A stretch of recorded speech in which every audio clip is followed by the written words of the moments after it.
Hello, everybody. Welcome into a Thursday edition of the Computer America Show, our pre-show here.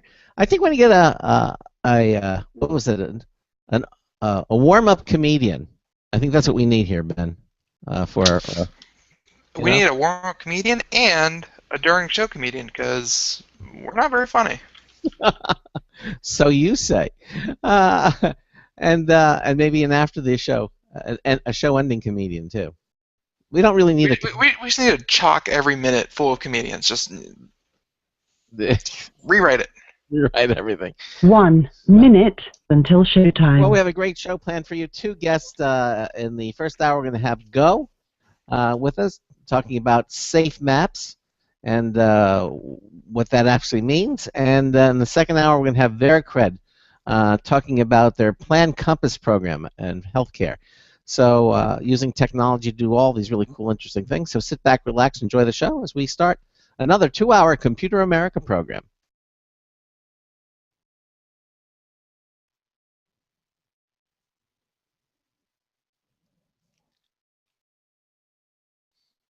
Ben, can you get on the AIM?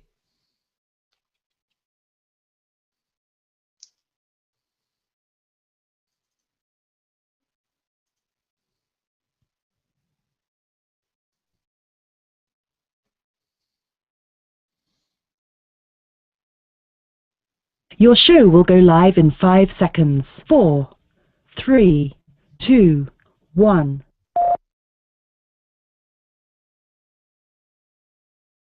Broadcasting live. It's America's longest-running national radio talk show on computers, Computer America.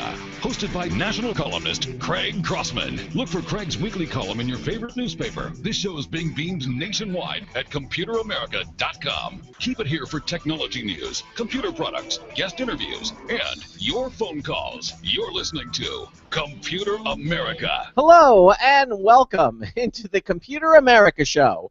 It's the nation's longest-running, nationally syndicated radio talk show on computers. Computer America is heard around the world and coast to coast. And I'm your host, Craig Crossman. And I'm your co-host, Ben. Why do you always have to think about that? I'm your co-host, Ben. Well, honestly, that one I wasn't sure if I was muted or not, so better to check. Better to check. Yes, exactly.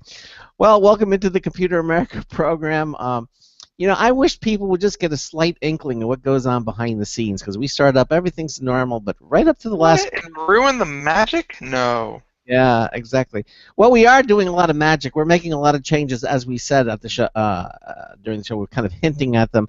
If you go to our show notes page at computeramerica.com, you'll see some of the work that Aaron is doing, our webmeister, and he's doing he's earning his pay.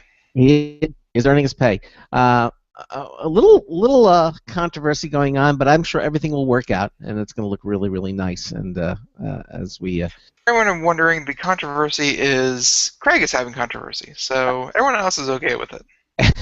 Okay.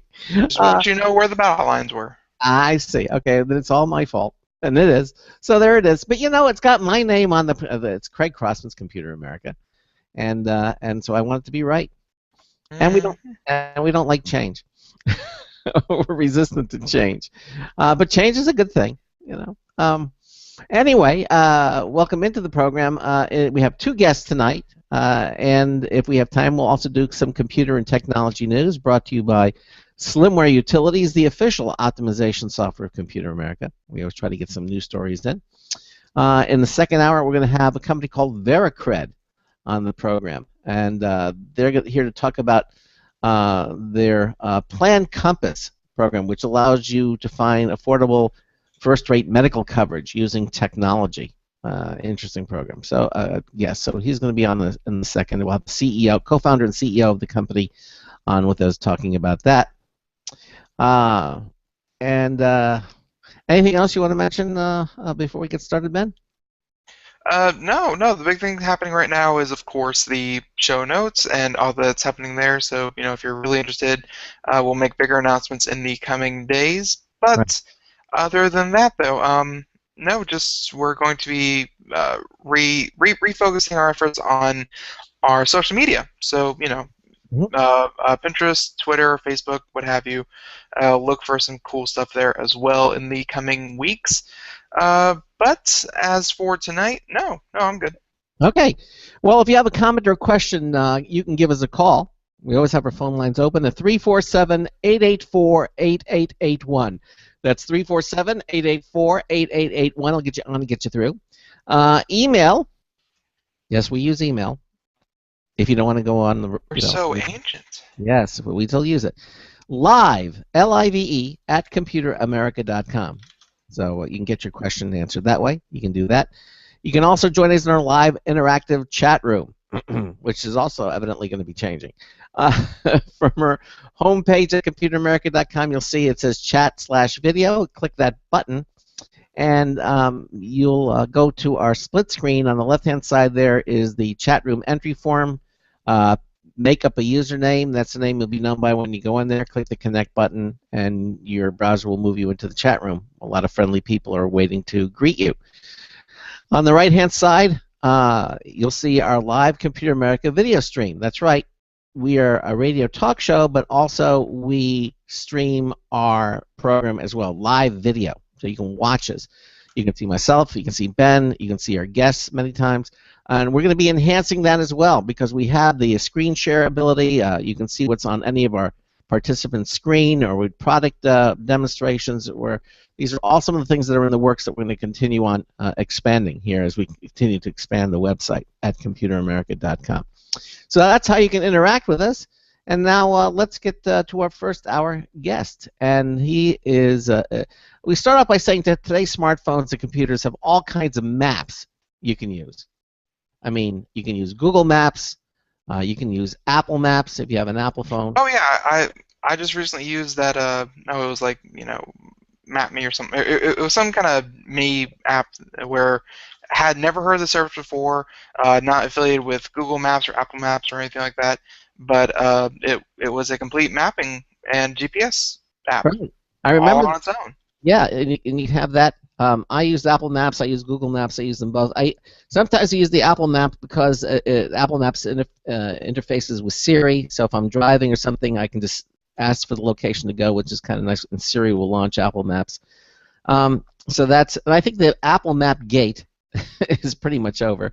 It's still wonky. I mean, let's face it. Apple is a computer company. They're not a mapping or geography or anything like that kind of company. So there's going to be, some problems here and there. Well, okay. So, but there are a lot of them. I mean, there's MapQuest. There are a lot of maps that are out there that you can do usually with the computer. But with Go, here's an interesting twist. You can see the safest places to walk, to run, to bike, even drive. See, they have something called Go Safe Map. And with Go Safe Map, you'll be able to get a heads up of current accidents nearby, and you can easily see where the safest places are as you're on the move. I mean, I can't help but feel like, if you live in like Detroit. I know I pick on you a lot, Detroit, but it's because I love you. Like you're in Detroit, and like you pull up the app, and the app just has a big message saying, "Just stay home today. Don't bother. Exactly. Nowhere is safe." Yeah. Well, evidently drawn from over 200 million data points from over 45 years. Evidently, you're getting a view of the world never available before with this Go Safe Map. Now, here with us is the CEO and co-founder of Go, Kevin Pomplin. Kevin, welcome to Computer America. How are you? Good. Great to be here with you today, Craig, and you too, Ben. Yeah, thanks for joining us. Yeah, thank you. So tell us a little bit about Go and your company's mission here. So Go is a free iPhone app that's also available on Apple Watch starting tomorrow. Our mission is to keep people safe while saving them money. So we do that through the Safe Map, like you mentioned, where we'll show you the safest place to walk or to run or to bike or even to drive. And while we also show you where accidents are, we also help you save money by showing you which car insurance companies will take the best care of you if you're ever in an accident. So those are the two big things that Go does. Okay. So expand a little bit more on that. So in other words, I see all the safe places to go And if I'm in an accident, it's going to recommend. What is it going to recommend? So yeah, two things. So first, it'll tell you where if there's a current accident. So let's say you're riding the bike down the street. Your Apple Watch will actually gently tap your wrist, or if you have an iPhone, your iPhone will notify you, and it will tell you there's an accident ahead. At the same time, if there's no accidents ahead, it will actually tell you if there's been accidents there in the past and a place to look out for. So the idea is just to keep you a lot safer. And then when you look at where there's been accidents, you can see things like who's the most popular insurer in your neighborhood to see what kind of insurance your neighbors are using, so you can get the best rate for you. Okay. So, you know, you said 200 million data points, and I'm sure you can pull up police records. Like, where are you getting these data points? But there used to be there was an accident here, just 2 months ago, or there's an accident there now. Like, where are you pulling all this data from? So Go gathers data from federal, state, and local transportation authorities. So we're looking at all kinds of different information, gathering it in through different partnerships and different organizations, and then making that very easy to see just on your iPhone or your Apple Watch. It makes sense. Is there also, because we've seen success with this too, with other apps, letting people kind of say, hey, there was just an accident here. Like, is there any kind of like crowdsource information as well? Yes, absolutely. So with one tap, you can submit a new event. So that could be something such as a bike accident, or it could even be if you're walking down the street and you see a pothole cover that looks like it needs a repair, you can actually send that through Go. So in other words, so it's crowdsourcing kind of. You're using information to give you accurate data. Crowdsourcing is part of it, but also through using the information through the federal, state, and local authorities, we're able to have a very large amount of information that's very accurate. Okay. So let me just back up here for a minute, and I'm going to ask you a question here. I mean, why did you found Go? I mean, did you feel unsafe, or you wanted to feel safer, or were you involved in an accident? I'm just kind of curious why you founded Go in the first place. Any particular reason? The reason we started Go is we were really amazed at the capabilities of the iPhone. So we realized that by knowing where you were, if you tell Go, Go can actually find your location, and by looking at that on a map, you're actually able to see a view of the world like you said earlier, you haven't seen before. So we knew there was a lot of information out there. One mom in Cupertino who was using our app told a story where two of her kids always walked to school, and she'd always wanted to know, is there a safe route that they're walking to school? Because she knew some of the cars sped fast, but she couldn't really tell. And when she would look at the maps that are available, they would only show the current accidents that had happened in the past 30 minutes. But she wanted to say, was it safe over the past year? So she actually used Go and looked at the safe map, and she was able to figure out that the route her kids were walking on actually was the safer one. And she said that gave her peace of mind that she really hadn't had before. So when we looked at the iPhone and looked at the capabilities it had and looked at the map capabilities, we thought this was something we could do for a lot of people, which just really excited us. All right. Okay.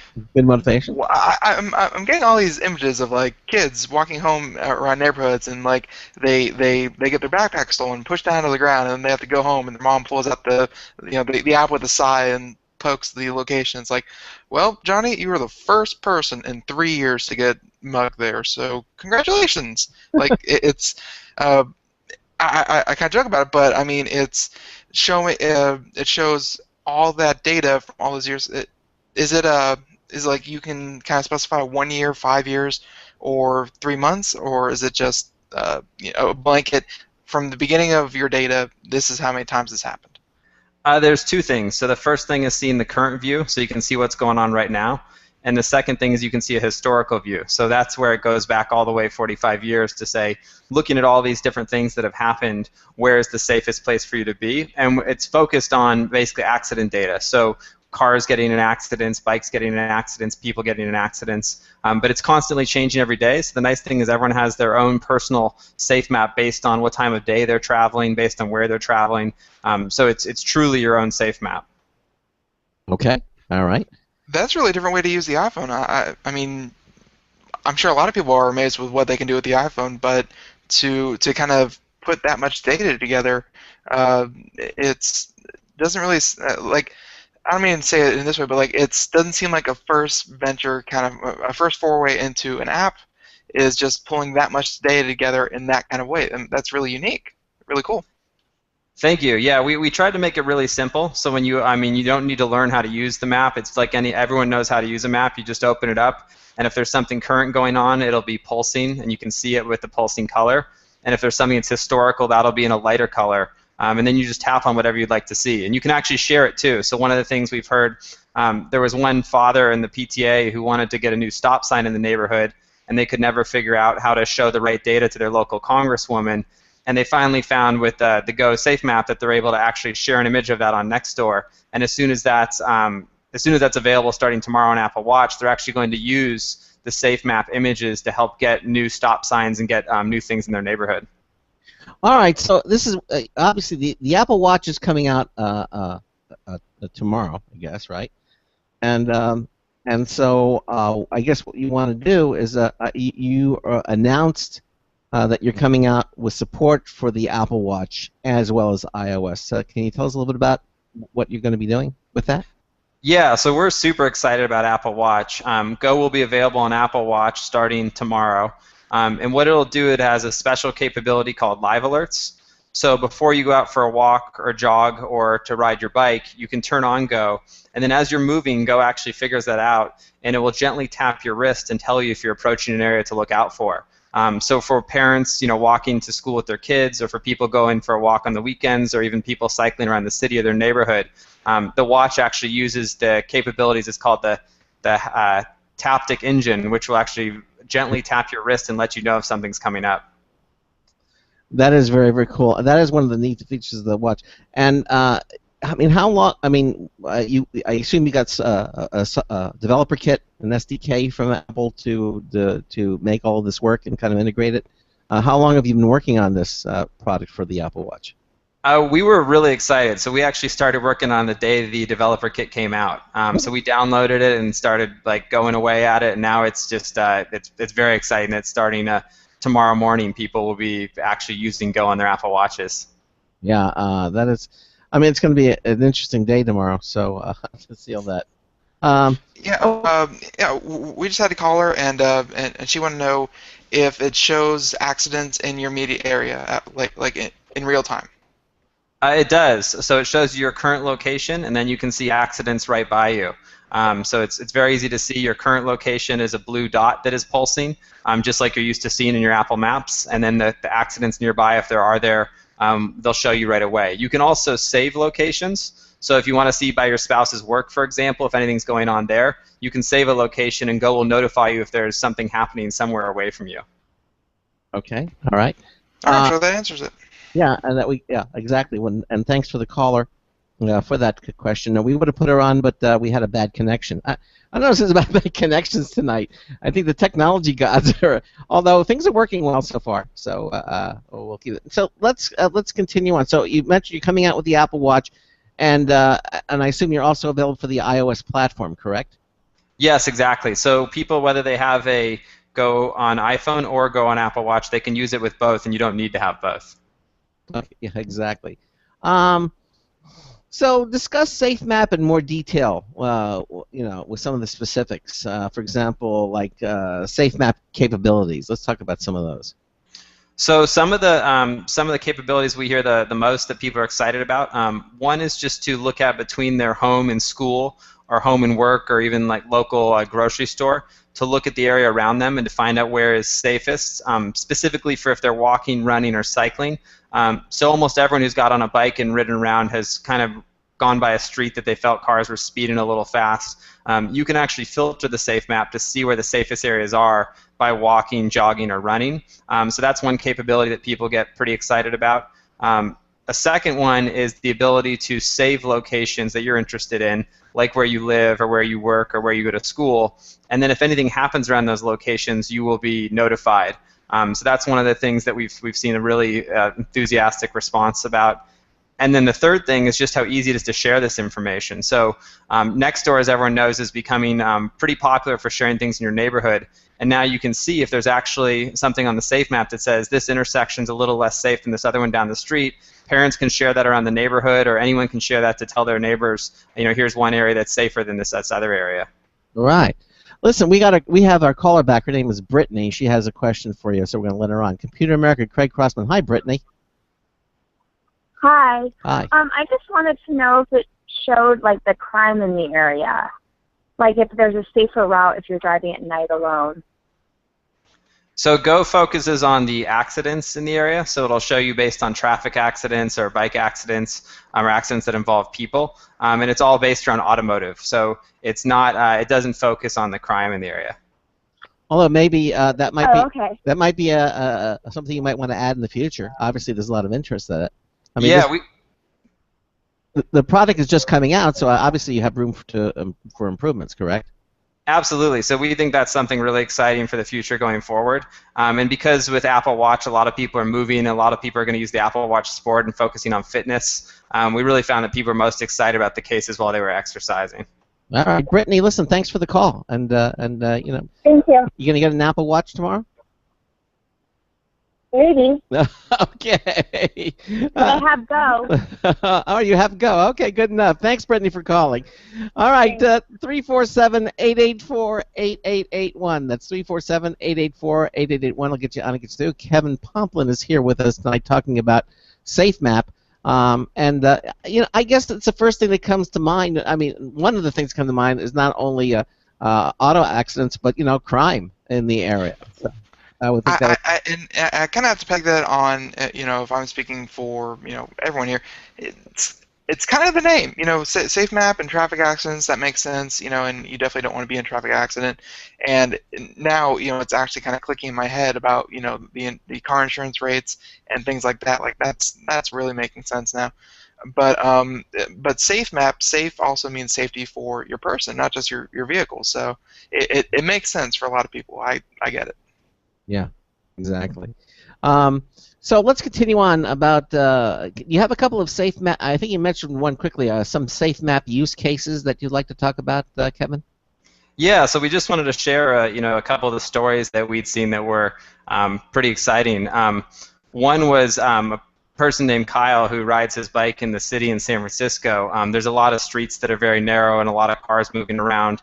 And he was always curious when he was riding to and from work, both in the morning and coming home, where were the safest places for him to ride his bike. And so when he would look at a map, he could only see what the current traffic accidents were in the past 30 minutes, but he couldn't say, for all the people who are biking to work this year, where is actually the safest place or the least safe place to be so he can watch out for that. He's now able to do that with his iPhone, and starting tomorrow with his Apple Watch. And that's something that every single person who rides their bike in the city or in their neighborhood is going to be able to use. So we're pretty excited about that. That's very, very cool. So you have this complete Apple Watch integration with the Safe Map. We do, and it's very simple. So with the Apple Watch, it's actually a single button, so anybody can use it right away. All you do is you open up Go on your watch and you push the start button, and it starts working. So it's literally one button. Yeah, exactly. So I'm trying to think, and I'm sure you personally haven't poured over all the data, but what do you think accounts for maybe one street being safer from another or one neighborhood? Do you think using this kind of app you can kind of tell which roads have bike lanes, which ones don't? What do you count for, like all the differences in data? Yeah, so there's some really fascinating trends. One of them we see is definitely time of day. So it's actually the most dangerous time to be driving for most cities and most places is between midnight and 3 a.m., very late Saturday, very early Sunday. And it actually turns out if you have a female driver during that time, you're 4 times as safe as a male driver. So these are things that are pretty interesting. I guess it makes sense. Cool. Yeah, I guess it makes sense. And you collect this data from where? We collect it from different federal, state, and local organizations and transportation authorities. So there are all kinds of different data being published and being broadcast, and we gather that and simplify it and then make it available and Go. And that is always updating all the time, and you don't have to do anything in the app. It's just instantly there for you. Now, what other iOS devices are you going to work with, or do you work with now?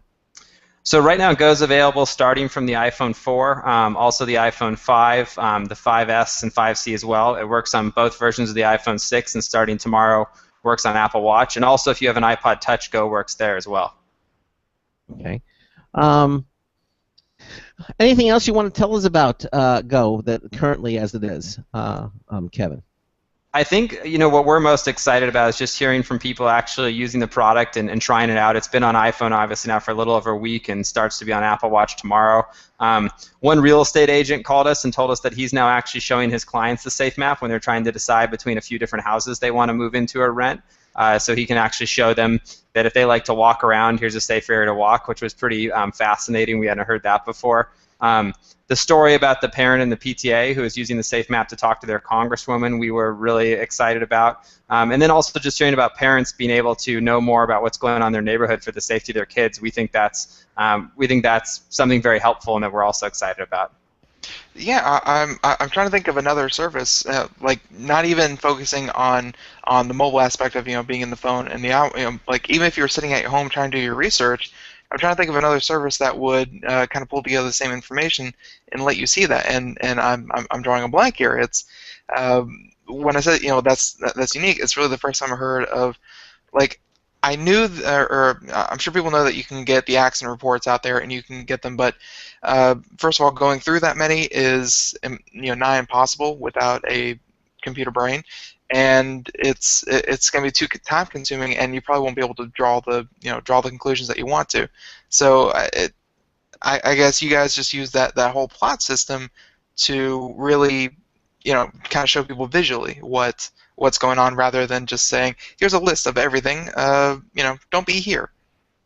Yeah, we wanted to take all the work out of it, make it really easy. So exactly as you said, we took a lot of information and turned it into one really simple thing to use, and we think that's what's going to work for most people. Are you okay? Are there at this point any similar or competing products, or are you kind of unique in this category, Kevin? Just kind of curious because I haven't heard anything like this before. We actually are the world's first Safe Map. So this is something we wanted to build, and so when we first started, we were actually looking for it because it's something we wanted to use. And it didn't exist, so we thought we'd build it ourselves. And so it's been, it's one of those things that if several people have told us that once you hear about it, you wonder why it's not already there, which is nice to hear.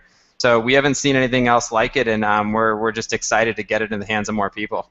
From the moment of inception, how long did it take for you finally you had the product out?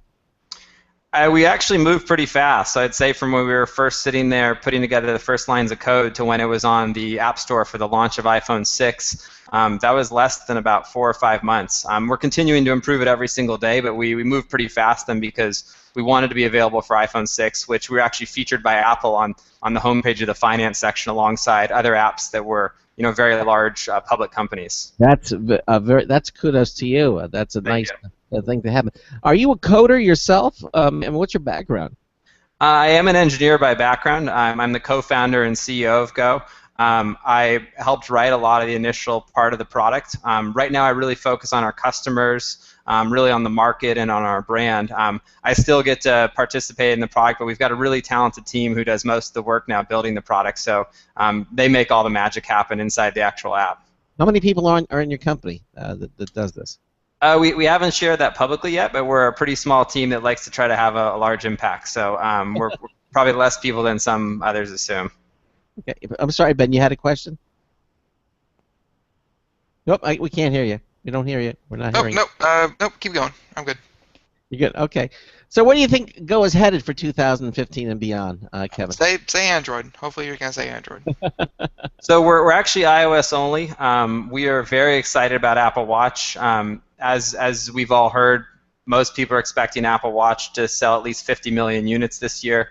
And we're just excited to see all the different cases people use Safe Map and use Go. We've already heard these exciting cases where the Safe Map's only been available a couple weeks. We think the use cases around the Apple Watch Sport are pretty fascinating, so all the different kinds of exercising people do, all the places they're going. We also think around driving is really fascinating too, so for being able to look at your neighborhood and maybe drive a little bit safer route, that sometimes could actually even be a faster route. we think that's very exciting. And then also just continuing to listen to what our customers are saying and trying to deliver the things that they want. Well, listen, obviously this is a really interesting product. I wish you the best of luck with it. Of course, the Apple Watch is coming out tomorrow, and I'm sure that a lot of people are going to use your product. Again, if you have any information, questions or comments, or you want to check the product out for yourself, go to the website, which is www.meetgo.me, meetgo.me. And if you can't remember that, just go to our show notes page. Just click on the show notes button at computeramerica.com. You'll see today's show, the 24th of April, and in the first hour you can see we talk about Kevin being the co-founder and CEO of Go, and we actually have a link to the Go website. Just click on the Go link, and it'll take you to the website, and you can check all of that out for yourself. Kevin, I want to thank you for being here with us on tonight's show. Very interesting product, and best of luck to you with it. Thank you for having me. It's been a pleasure. It's great being here with you both. All right, Kevin, thank you so much for being here on Computer America with us tonight. Best of luck. All right, take care. Bye-bye. Thank you. All right. All right, so there you go. It's Go. And again, that website is MeetGo, M-E-E-T-G-O, meetgo.me. It's not .com, it's .me, meetgo.me. And you can check out the website. Or again, just go to our show notes. Yeah, those dot, whatever letters, they're becoming more popular. Like, there's a .io, .me, they're getting more and more popular. I like it. Yeah, exactly. All right, when we come back, we'll have some computer and technology news brought to you by Slimware Utilities, the official optimization software of Computer America. And then in the second hour, Vericred is going to be joining us. The co-founder and CEO of Vericred will be here with us. We got a news tips bulletin review from Marty Winston coming up as well. We'll be right back. Don't complain about your cable bill going up and up and up. Do something about it. Grab a pencil and jot down this special number, 1-866-663-MyTV. The more cable TV rates go up, the better digital satellite TV looks. So, disable the cable and get more of your favorite channels in 100% digital quality for less money. Call 1-866-663-MyTV right now to sign up for packages starting as low as $19.99 and up to 4 rooms. And there's no equipment to buy. That includes your free HD TV upgrade, your free DVR upgrade, and your free professional installation. And the best part, the pristine digital picture and sound. Call 1-866-663-MyTV. So, what are you waiting for? Pull out your major credit or debit card. Call 1-866-663-MyTV. 1-866-663-MyTV. Disable the cable, cut costs, and get more. Call 1-866-663-MyTV. 1-866-663-MyTV. Hi, this is Craig Crossman, host of the Computer America Show. You have important meetings to schedule. Your company's getting ready for its IPO, and you're in charge of the PTA fundraiser this month. So how do you coordinate everyone to be available at the same time? Are you still using emails, phone calls, even text messages to schedule meetings with a group of people? How's that working out for you? Not so great, huh? It's a fact that every day, millions of people suffer from scheduling headaches. Well, with Doodle, scheduling meetings with a group of people is quick and easy. With Doodle, you can easily propose available times to each member. Each one checks off the times that they're available, and then you simply pick the time that works best for the group, all in an easy-to-read display that integrates with your existing calendar. Nothing could be more simple. Give Doodle a try for free, and like millions of Doodle users, you'll truly see how easy it is to find the perfect date and time for all your meetings. That's www.doodle.com.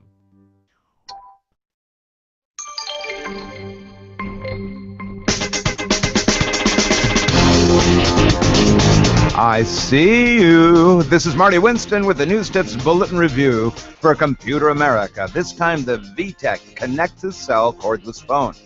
The styling of the VTech LS6191-17 Connect-to-Cell cordless answering system with caller ID, call waiting. That entire long name won't tell you why I like this a lot.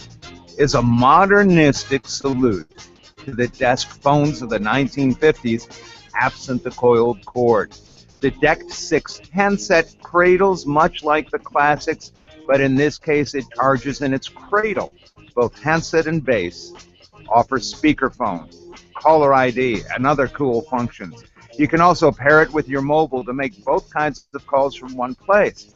This is extra handy if you have to put your mobile somewhere without a comfortable seat, just to have enough bars to have service. Available Android or BlackBerry apps help you import up to 200 contacts. You can pick a ringtone and volume, configure the answering system, or turn it off, which we like, and more. Bottom line, while the feature set, specs, and performance of the VTech Connect-to-Cell LS6191-17 cordless phone may justify your interest, its looks are what will drive you to wanting to own one. This is Marty Winston with the News Tips Bulletin Review for Computer America. Welcome back to the Computer America Show. Thank you, Marty Winston, for that News Tip Bulletin Review. In the first half hour there, we had Kevin Pomplin here with us. He was the CEO and co-founder of Go. Yeah. And again, it was meetgo.me. Yeah, did a very nice job. You know, he even dressed for the show, which yeah, he was looking dapper. Very dapper. Appreciate it. And yeah, but no, it's definitely a cool app. Something that I know personally I've never really heard of. But you know, just like you said there at the end, once you tell people about it, you say, you know, people always say, why isn't this available sooner? Like, why hasn't this been done before?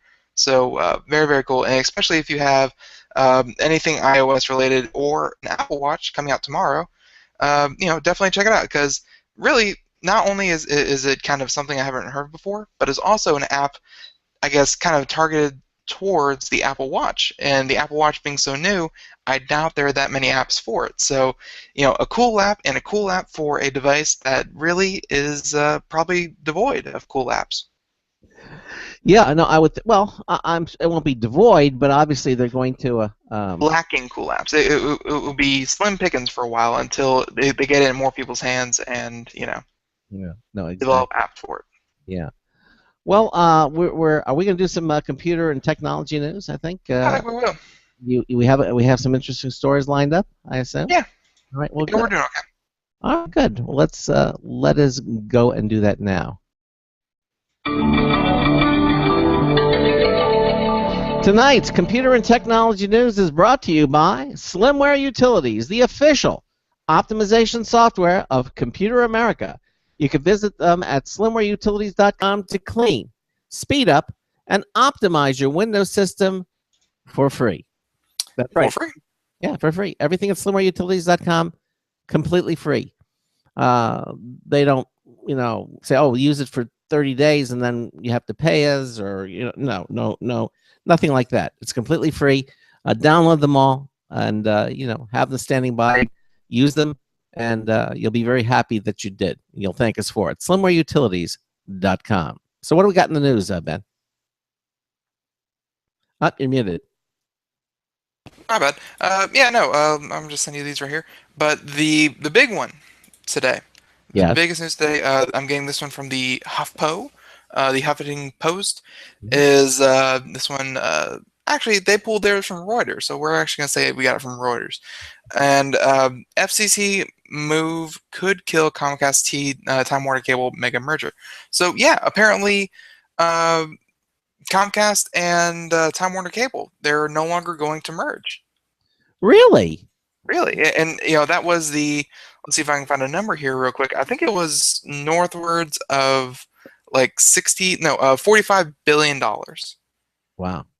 And I don't mean to say it that quickly. I mean, let's see, what is the proper speed and gravitas you give to $45 billion worth of acquisition, that really at a time when, because Time Warner and Comcast, both television networks and also both internet providers, and we all know that's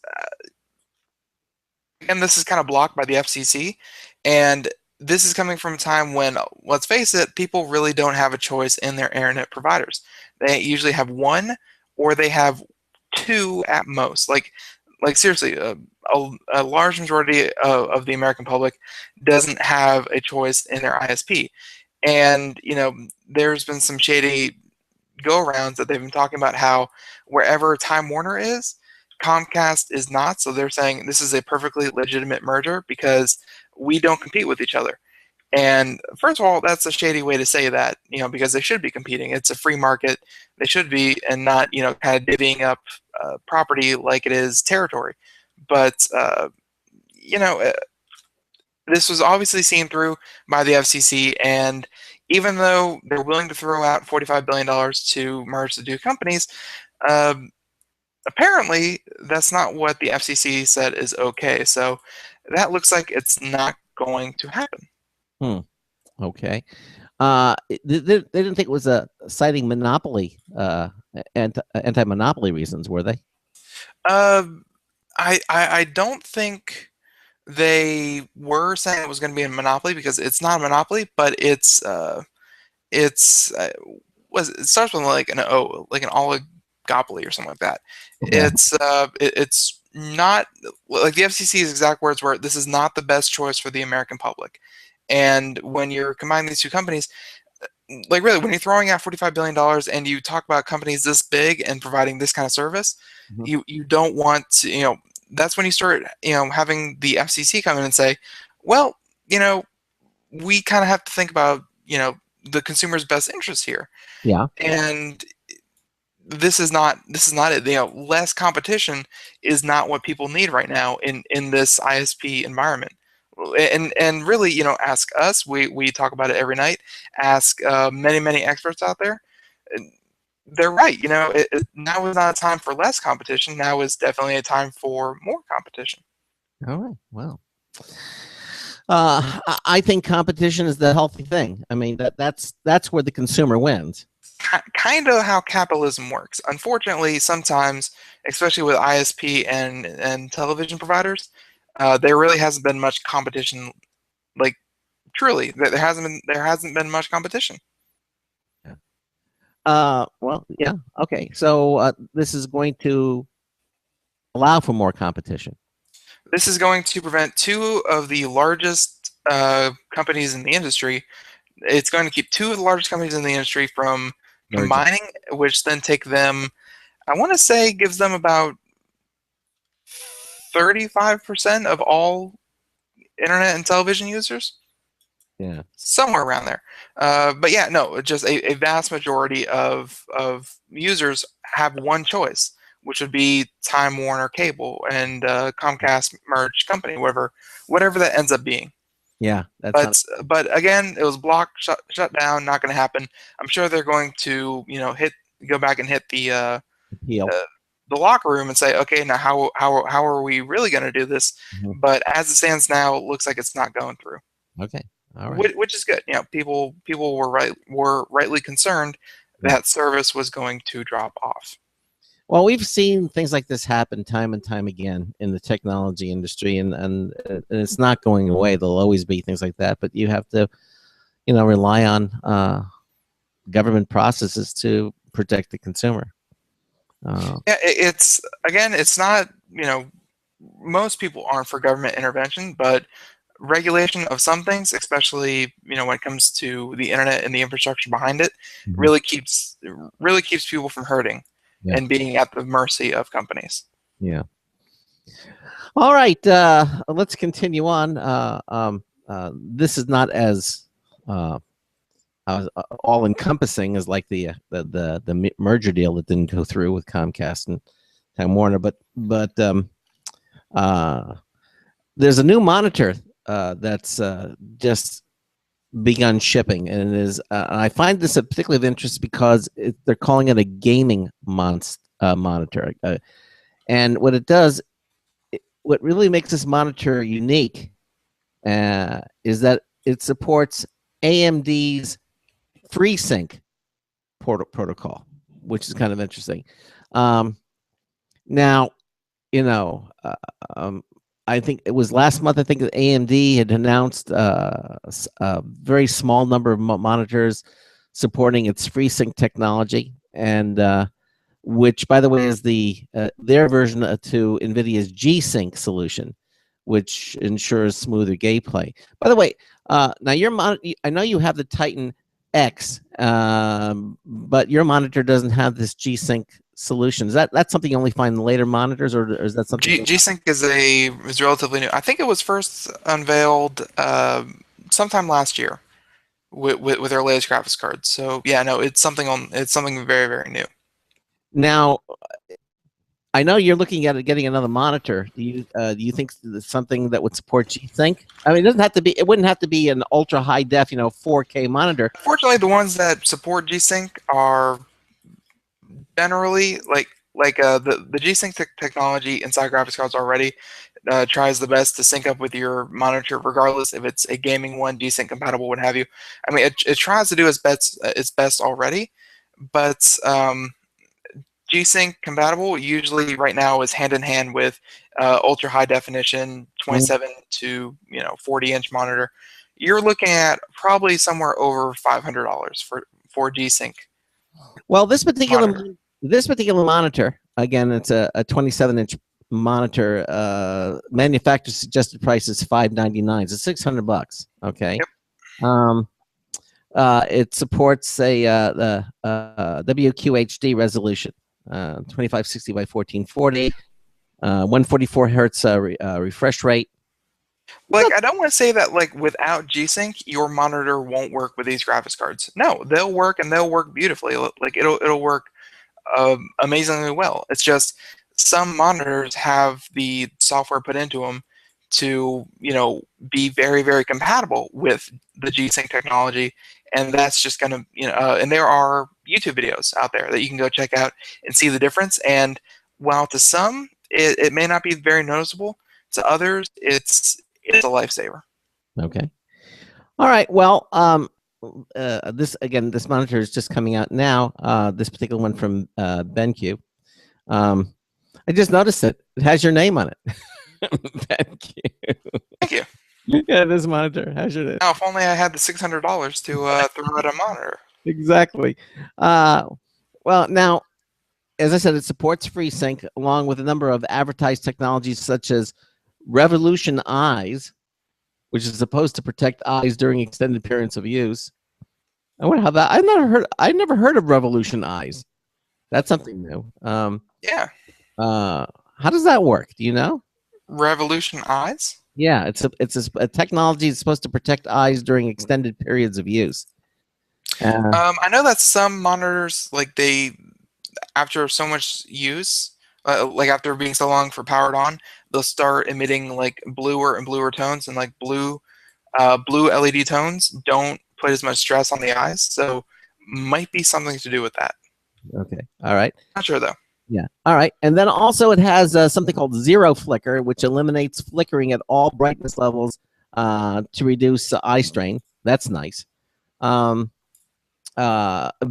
low blue light modes, which are supposed to filter the exposure of emitted blue light spectrum light, which is supposedly bad for your eyes. And we did a story on that. This blue light is actually supposed to be bad for your eyes. Oh. Yeah, and this is then the other way. That turns the colors warmer. I bet. Not what I said before. Okay. And also, BenQ has its own what they're calling motion blur reduction 2.0, which is it renders fast-moving images fluidly without tearing or ghosting, and also a few other technologies built into this monitor for just short of $600. Other features rated on this model include a 1,000 to 1 contrast ratio, 12 million to 1 dynamic contrast ratio, 72% coverage of the NTSC color gamut. NTSC color. You know what that stands for, don't you? NT what? NTSC? No transferring of South Colombians. Close. Actually, it stands for never the same color. I like mine better. Yeah, exactly. And also, it has a built-in USB 3.0 hub, so that's nice. It doesn't say how many are in the hub, but it has one built in. Now, again, this is according to Paul Lilly. All marketing aside, he says the real appeal here for this monitor is a large size monitor with a 2560 by 1440 resolution supporting FreeSync. He says we've yet to review the monitor himself, but basically it's worth noting that they got a rating of 19 votes on Newegg. It has a 4 out of 5 rating, so that's pretty darn good. It's a nice looking monitor too. It's got a nice stand. if you're in the market for a monitor and you're a gamer, this might be something that you might be interested in. Just saying. Okay.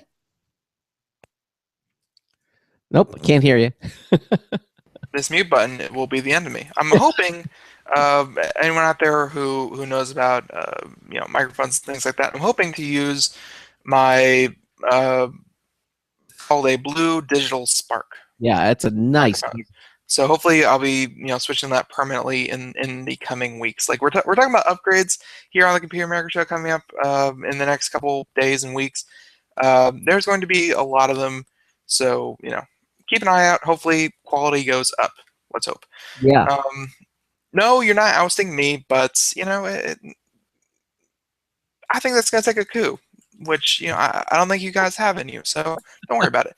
No, but right now we're doing computer and technology news, and just kind of looking through some of the other ones here.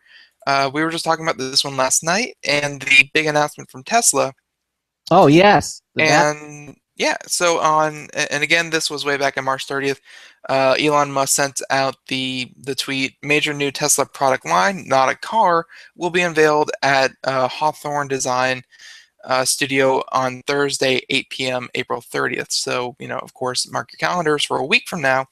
But also, hey, not a car line, but hey, they make batteries. So everyone's been batting back and forth what the new product could be, and I think everyone's kind of reached a consensus before they've actually made their official announcement and they're debuting. The official announcement that they are kind of going, or the speculation is that they're going to be releasing whole home batteries. These are to replace generators, which can be kind of. Yeah. Well, at first, not even to replace generators. They'll be used in people's homes and businesses. They said that expanding from cars to homes makes sense for Tesla Motors. Storing energy is a huge piece of the electric car puzzle. In order to run smoothly, an electric car needs to have a battery that is durable, long-lasting, and efficient. All things that homes and businesses need as well. So, and I don't want to say it will replace generators, because more than likely it won't have enough juice to, say, last your home for a week on one battery. Mm-hmm. That's not the point. The point is, during low energy cost time, because for anyone who hasn't paid an electric bill before, if you use your electricity during peak hour times, you're actually paying a higher cost than if you were during non-peak times. So what they kind of want to do is put these Tesla batteries in, and then charge them during the lowest possible time, and then supplement your incoming electricity during high peak times, so that you're not paying these huge outrageous prices for electricity that could be stopped otherwise. And it's going to save you money. And not only is it going to save you money, but as a society, because everything Elon Musk does, you can kind of expand it to a society role. As a society, it reduces the energy fluctuation of everyday life, and that's going to make the power grid so much more stable. That means that let's say during the Super Bowl and everyone's sitting around watching TV, there's not going to be a huge surge in electricity, and then there's not going to be a huge drop off, which is just as dangerous to electric companies when everyone turns off their TVs. Well, like they have to deal with that themselves. Well, you see, and this is all well and good, but you see, what I thought the big thing here with Tesla was announcing this box that is relatively small, certainly a lot smaller than a whole home generator, and yet because they make batteries, this is what they do. They're going to have these whole home generators in a form of a battery, which means it's going to be clean. It's going to be incredibly quiet, because anybody who's seen a generator, a gas-powered generator, knows that they make the devil's own noise when they go. Well, it's an engine. Yeah, it's an engine, and even though they muffle the engine, we have one here, and when you lift the lid up, boy, I mean, the sound gets like 3 times the amount. It's and then you put the lid down, it goes, but it's better, but you can still hear it halfway down the block. So generators are noisy, they're messy, they're even the natural gas ones, that are hooked directly up to natural gas. There's still. I get what you're saying. I think even for Tesla, I don't think the technology is there to run a house off of batteries alone for for a week or even a couple days. I don't think that what they're going to be pushing to people is going to be that good. I think it is. Okay, so here's my prediction. I think when Tesla's going to announce, they're going to have something. It's going to be a panel. It's going to be a row of batteries, and that it's going to basically power your home seamlessly. And I think they're going to do a very good job. I think that's what they're focusing on. I know Elon Musk had hinted about it a couple of months ago.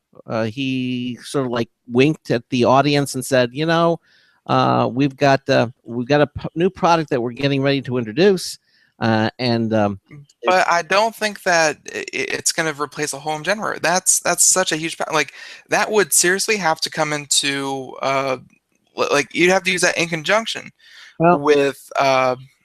No, because no. You'd have to use it in conjunction with solar panels and windmills and other sources of electricity. You can't power a whole home on these batteries. No, I think that these batteries will be charged. When you have power, they will charge up from the power company, and they will hold the charge. And then when you have a power failure, your whole home won't go dark. That's what's going to happen. I think that they're going to work with existing power. They'll maintain a charge, because I have seen companies out there with products that are similar to that, but they're not. They don't make the batteries. Tesla makes the batteries, and I think he's going to make a better product that will do this type of thing, and still be successful at it. And I'm willing to bet you an Apple Watch or something close to it that's what he has in mind. I think that's what he's going to be doing. So, hey, sorry to break in. We just had a caller, and we're going to get him on here, and it's kind of involving the whole battery thing. And hey, why not have a third person weigh in? So,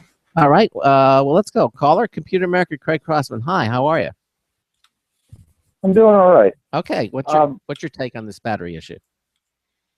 Well, the problem with battery technology today, just like phones or laptops or even car batteries, is the fact that they're only good for an average of 1,000 to a few thousand cycles, and they're very costly to produce in the first place. If you look at the batteries that go on the Priuses or Teslas, so is this in the end really going to be a cost-effective solution over the lifetime of your home if you're constantly replacing that battery? Well, again, but they're these lithium-ion batteries, which is the latest technologies, in my understanding. And Elon Musk, I mean, Tesla he's got this whole facility out there that do nothing but make these batteries. So they're going to be able to make them more cost-effective.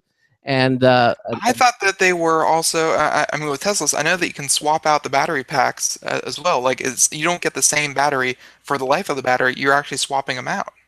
Yeah, that's another thing. You can hot swap them, so they're hot swappable. So if you need to, although the average power failure, I'm sorry. What's your first name, caller? I'm Shane. Shane. I mean, first thing you'll know is that you don't expect to run your home, let's say, overnight. I mean, if you have a catastrophic electrical failure, then this is certainly not going to do the job for more than a day or maybe two at best. But I think for as battery backup for an uninterruptible power supply, I think that it'll be a kind of an interesting thing. And I think that's what they're going to be announcing. I'm taking a bet on it, and I think that's what the product is going to be. What's your take on it, Shane? Well, I agree that it does have some practical application, but as you also know, that as current lithium technology stands, once again, it's only for a few thousand cycles, and not only that, lithium-ion batteries are known for being quite flammable under randomly exploding. You remember back with the Dell batteries were doing that frequently. Cell phone batteries have been known to explode randomly, and they are a fire hazard. Well, and that's why the colleges right now are moving towards aluminum. Well, you don't want to have these batteries in your living room, obviously. That certainly makes sense. But yeah, I think if you have them in a kind of a UL approved safe area, I think that it would be an interesting alternative. to do. Shane, listen, I appreciate your call, but we're running out of time. But thank you so much for calling the show, and I hope you continue to listen. This is the Computer America Show on the Blog Talk Radio Network, on the IRN Radio Network, and the TuneIn Radio Network. Ben and I are doing computer and technology news, brought to you by Slimware Utilities, the official optimization software of Computer America. Coming up in the second hour, we're going to have the co-founder and CEO of Vericred is going to be on the program.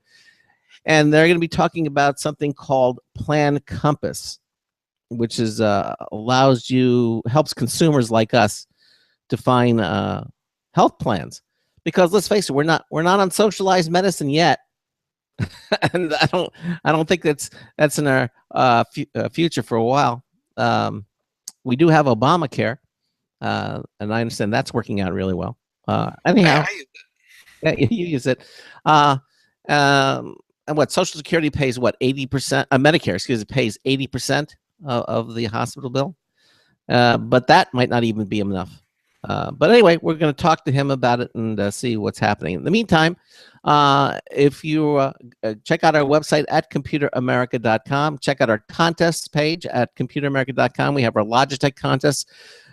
Every 6 weeks, we have 3 great prizes that we're giving away from Logitech, and the contest entry form is on that very same page. So you don't have to send an email or do anything. Just fill it out, click the submit button, and you're entered. And you have a chance at 3 really nice prizes from Logitech, including that X300 Bluetooth wireless speaker. And you even get to pick the color if you win that as our grand prize. That at $80. All right, we're going to take a quick short break, and then we're going to go to our guest in hour 2 of the Computer America Show here on the Blog Talk Radio Network, the IRN Radio Network, and TuneIn Radio Network. We'll be right back. Stay with us. Broadcasting live, it's the only national radio talk show on computers to air every weeknight. Computer America, hosted by national columnist Craig Crossman. The first hour's behind us, but there's still more of tech news, tech talk, and your phone calls. We're being beamed nationwide at computeramerica.com. You got computer problems? Bring them on. You're listening to Computer America. Computers run the world, and we run computers. Call us or send us an email to live@computeramerica.com. Hello and welcome into hour 2 of the nation's longest running, nationally syndicated radio talk show on computers. This is the Computer America Show, and I'm your host, Craig Crossman. And I'm your co-host, Ben. And welcome. No hesitation there. I did not have to think about it. Second time's a charm. That's true. Exactly. And we had a good caller at the end of the program talking about that Elon Musk and Tesla and everything. End of the first hour, not the program. So you have a whole another hour to do. Yes, we do. And if you missed any portion of the show, we had Go Technology on in the first hour talking about their safe map, Go Safe Maps. A very interesting topic. He was in the first hour with us, and now we're going to move into with our second guest. If you have a comment or a question for our guest, give us a call, 347-884-8881. That's 347-884-8881. We'll get you on and get you through. Email is live, live, at computeramerica.com. And, of course, our chat room at computeramerica.com. Someone in on the chat room was just absolutely amazed that you're okay. Yeah, my background is going to be changing very soon. I ordered some equipment that we haven't had before here on the Computer America Show, but I'm hoping that with it and some other stuff I'm going to be buying tomorrow, we're going to have a whole new reason to use screen share. Yes, so, exactly, and that is going to be very, very nice. Okay. All right, so let's get to our guest in the second hour. He's from a company called Vericred. And Vericred is a digital healthcare information services company. And they're here to talk about their Plan Compass program and how it helps consumers like us. Okay? Now, joining us is Michael Levin. Michael is the co-founder and CEO of Vericred. Michael, welcome into Computer America. How are you, sir? I'm well. Good evening. Thank you for having me on the show. Thank you for being here. You know, we're not a political. We try not to be a political talk show. You know, we really, although it's sometimes it's inevitable, but you know, we try to stay away from it.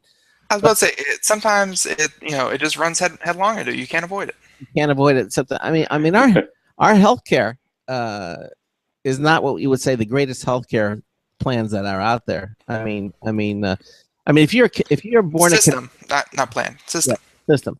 If you're born in Canada, I mean, you're golden. I mean, you know, if anything happens to you, all your medical expenses are covered. I mean, there are places like that, but in the U.S., heaven help you, you know, if you don't have insurance, you could be in a world of hurt, both physically and financially. I was about to say that was a pun. Yeah, I know. Yes. So now I know we have Obamacare, and I hate to say, if you're not a Republican, this is actually something that's been very, very good because they're getting more and more quiet about it. I think it's yeah. Again, not to get too political, it's a band-aid to a larger problem, but you know, it's a step.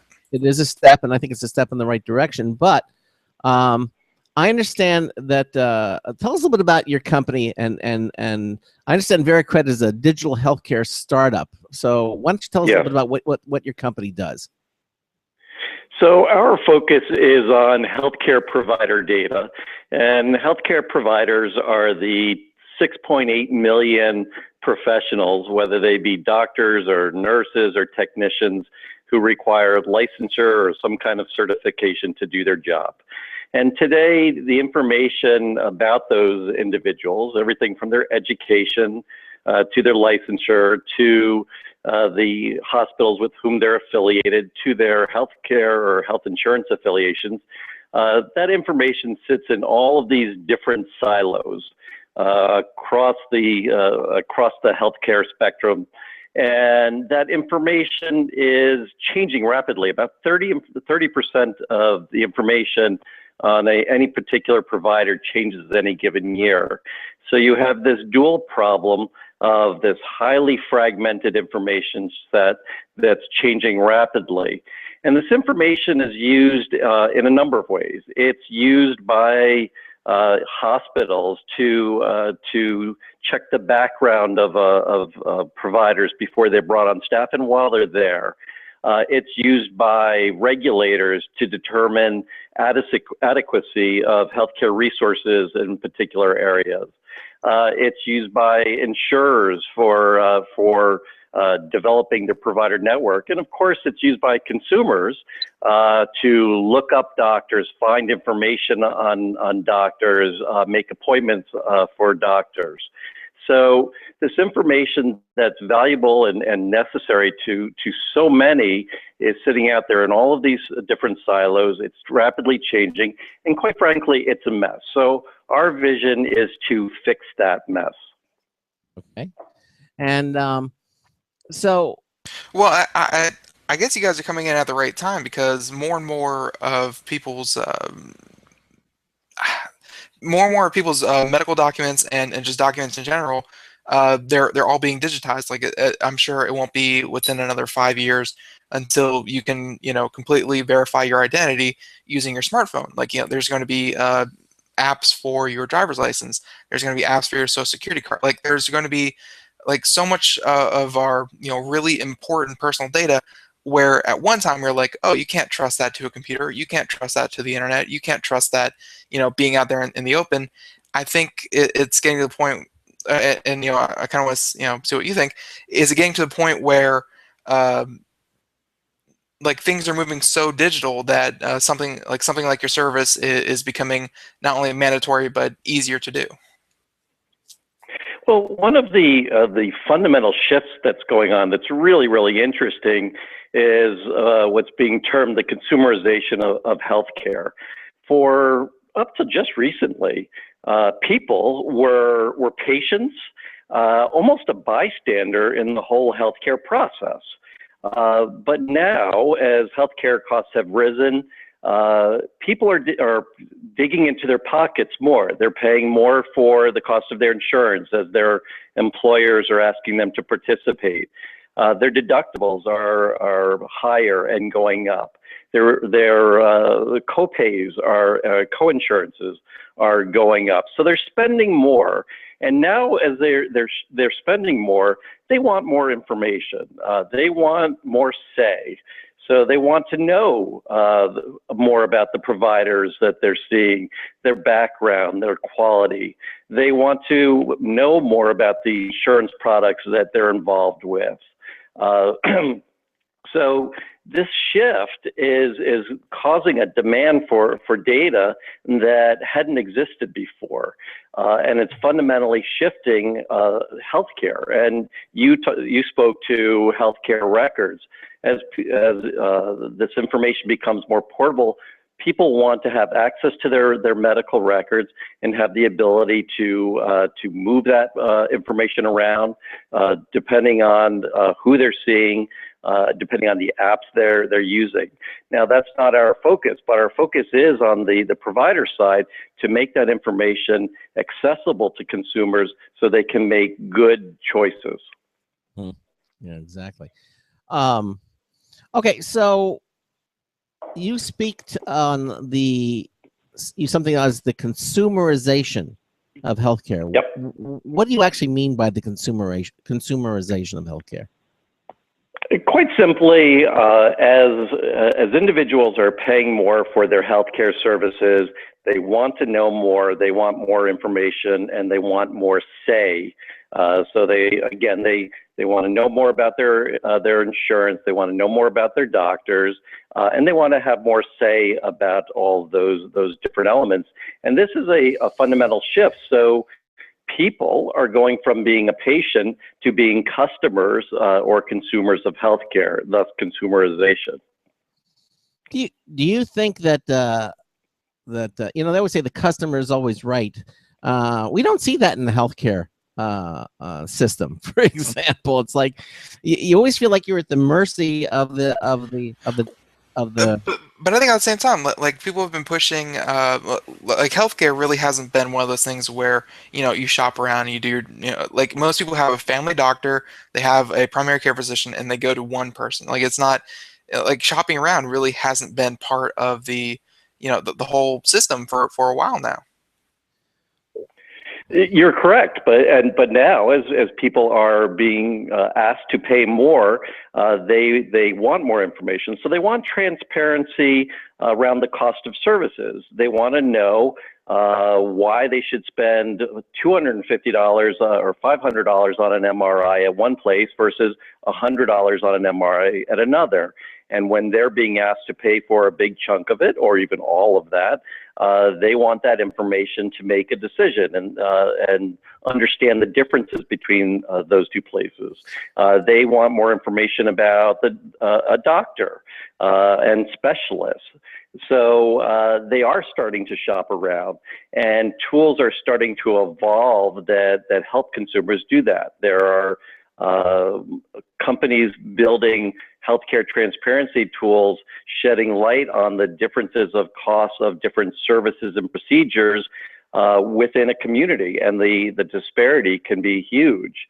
What we've done is we've focused initially on insurance, and on healthcare insurance, and there's three key elements in buying insurance. There's the cost of the insurance, which is not just the premium, but the deductibles and the out-of-pockets that an individual pays.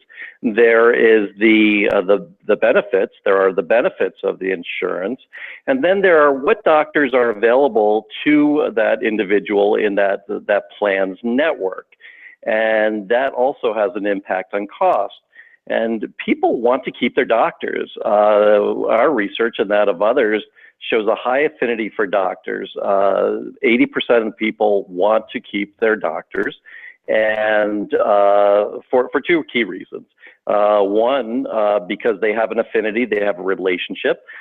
Some of the folks that have come into our office for user testing have made comments like, my relationship with my doctor is like my relationship with my barber. I'll move with that person no matter where they go.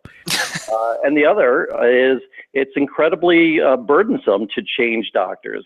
Despite electronic healthcare records, that portability aspect still has not been implemented.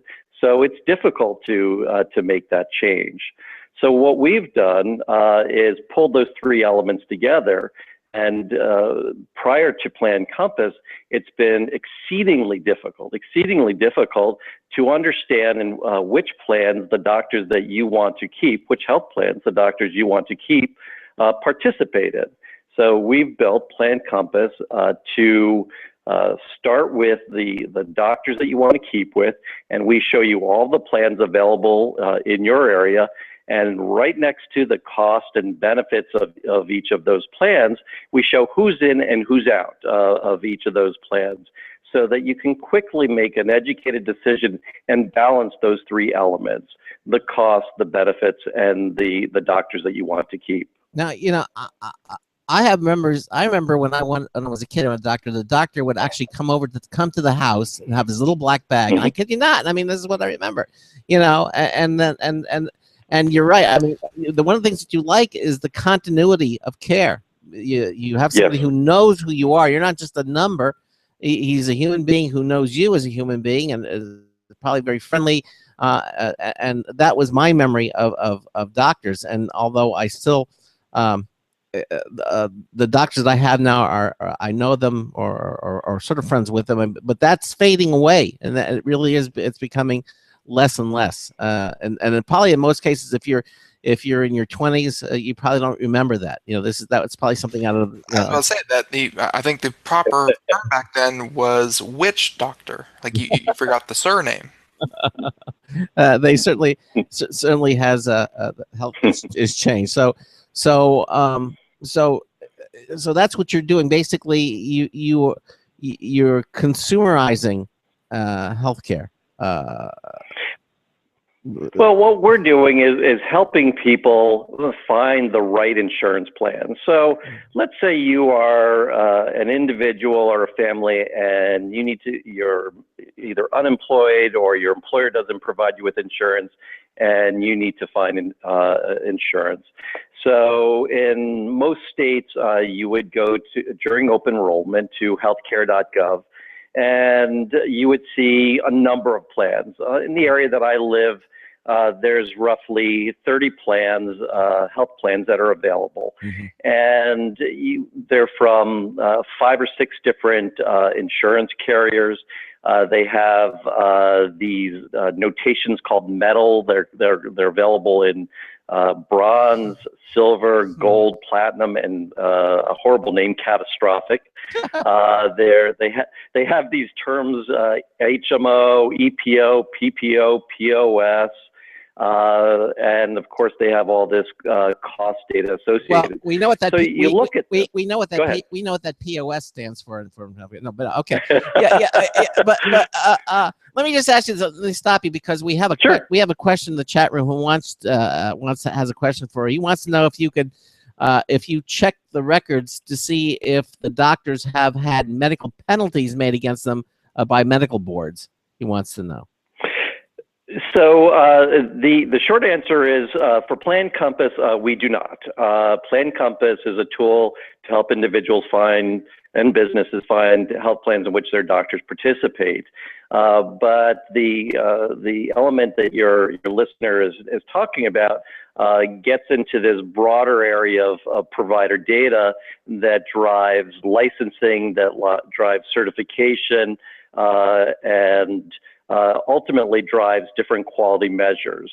So while we, for our first application, Plan Compass, do not look at sanctions and other types of adverse events, others do and include that information in quality data, which ultimately will come into our ecosystem. Okay, you've mentioned a few times, you keep talking about Plan Compass.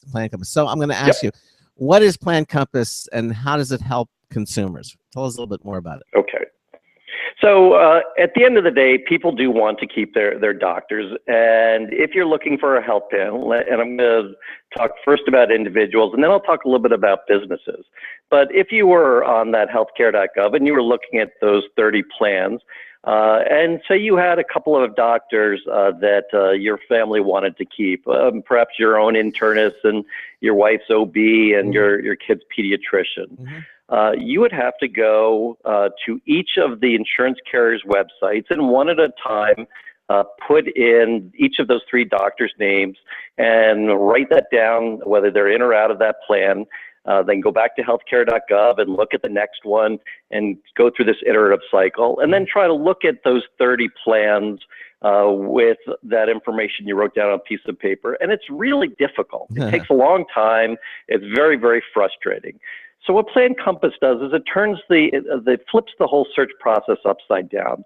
We start with the doctors that we want to keep. So if you go onto plancompass.com, you enter the zip code where you live, because that defines what plans are available to you. Then you do, through a very simple lookup, you look up the doctors that you want to keep. So that can be one doctor, it can be 5 doctors, depending on, or it could be more, depending on your family circumstances. And then you enter the ages of the individuals who are going to be covered. And then on the next screen, we show you all of the plans that are available, along and with each on each plan, we show you which of your 1, 2, or 5 doctors are in that plan's network and which are not. So you get to see all of the options available. So in the case of the area that I live in, instead of 28 plans, you would see roughly 70 different plans. You would see all the options available. You would see where your doctors participate, where they do not. You would see all the benefits, and you would see all the costs. And then you can start to filter this down and sort it to find the right plan. So you can do literally in 2 or 3 minutes with Plan Compass what would otherwise take 6 hours. So in short, it helps you find the right health plan in which your providers or your doctors participate. It's interesting because you're starting with the most important factor, which is the doctor that I want. You know, by flipping it around like that, you're taking the most important factor, my doctor, you know, the one that I want, and then add all the other factors in and see which ones work and don't work, which I think is a very, very interesting concept. And again, go ahead. And it's important for 2 reasons. It's important because, one, you want to keep that doctor, and then you have a choice. If you pick a plan that your doctor doesn't participate in, you have 2 choices. You can either change doctors, or you can pay more, and sometimes a whole lot more. So it blends in. It affects the overall cost. So if you can find a plan in which your doctors participate, not only do you get the continuity that we spoke of earlier, but ultimately you get the lower cost. And then there's another element that's happening in the industry, which is called narrow networks. So as healthcare costs have risen, the insurance carriers have created smaller networks with fewer providers, fewer doctors, that they drive more volume to in exchange for lower costs. So that results in a lower cost healthcare or health insurance product. But it's harder than ever to find a plan in which your doctors participate. And this is a continuing trend, and we see this not only in the individual market, but in the business market. And now there's talk of ultra narrow networks where health systems built around hospitals or hospital groups are creating plans that are going to be highly, highly concentrated, very narrow networks. And while those can deliver very efficient care and at a very efficient cost, if you have an affinity to your doctor, you have to be very careful to pick one where your doctors participate. And that's just has been just a very difficult process. Right. Okay. So I think the answer to this question is obvious, but I'm going to ask anyway. I mean, sure. Everybody was obviously, you want to find the best plan for the least amount of money. I mean, that's the magic. But in your own, what inspired you to create Plan Compass? Were you looking for the best plan for the least doctor for the least amount of money, or what was the motivation? I was. Yeah. Okay. So a little over a year ago, getting ready to build this company, ironically focused around healthcare provider data broadly. and I was sitting right where I am sitting right now, and looking at looking for health insurance for my family. So one Saturday morning, I sat down and said, okay, this shouldn't take very long. I went on healthcare.gov and looked at those 28 plans. So I have a family of 6, and we actually have 5 doctors of different types. And I wanted to start there and see where I could find a plan with all those doctors. So what I thought was going to be a 15-minute process ultimately took me 6 hours. And I was incredulous. I couldn't believe that it took so long, and it was such an archaic process. So then I spent some time looking to see if anyone had built a solution, and they hadn't. So the irony here was these affiliations, these health plan affiliations, were part of that core data set that we were looking to aggregate and verify anyway. So we decided to start there and build Plan Compass. So we built Plan Compass. We launched last fall in 4 states. We're in New Jersey, we're in Vermont, we're in Rhode Island, and we're in Connecticut. So we launched for the open enrollment season. And then just last week, we've introduced Plan Compass for Business. So now, if you're employed and your employer offers health insurance, the employer is under the same kinds of pressures that you are individually. Healthcare costs are going up, premiums are going up. What do you do? So what Plan Compass for Business does is it helps businesses find a health plan, the right health plan for the company and the employees, and it engages the employees in the process by sending them a link wherein they can anonymously put forward the doctors that they want to keep. And what Plan Compass does is we bring all that information back, we aggregate it, we match it against the networks for each of the available plans, and then we show the employer all the plans that are available, all the costs and all the benefits, and we show them how well each of those plans match the doctors that their employees want to keep. So we give them actionable information that allows them to find the lowest cost plan with the best matching network, something that has been practically impossible to do before we came out with our product. Yeah, I know, because it can be extremely daunting. I won't lie. When I had to go sign up for mine, I just looked for the cheapest. I hate to think that that's such a big factor, and like in some cases the only factor.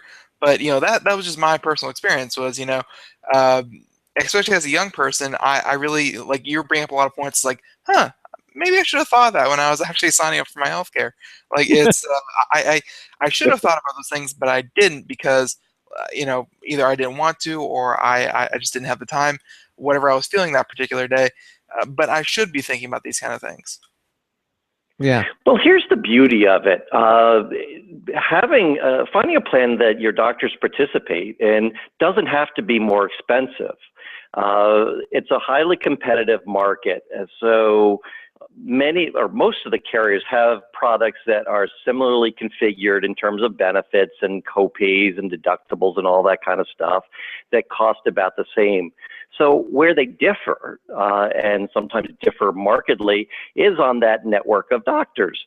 So when you put your doctor in, whether it's 1 or 5, or if you're business 50 or 100 or 500, what's fascinating with this product is that immediately you see 1 or 2 carriers or 1 or 2 networks rise to the top that meets your needs, that is the best fit for you, and they have low cost options or as low as their competitors available. So you can have your cake and eat it too.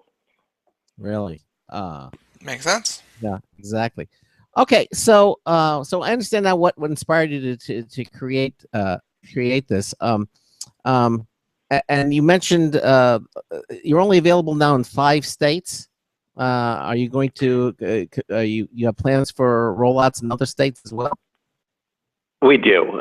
So the individual product is currently available in New Jersey, Connecticut, Rhode Island, and Vermont. We should be live in New York as early as next week. But our plan is to be in all 50 states by open enrollment this year, so in October of this year.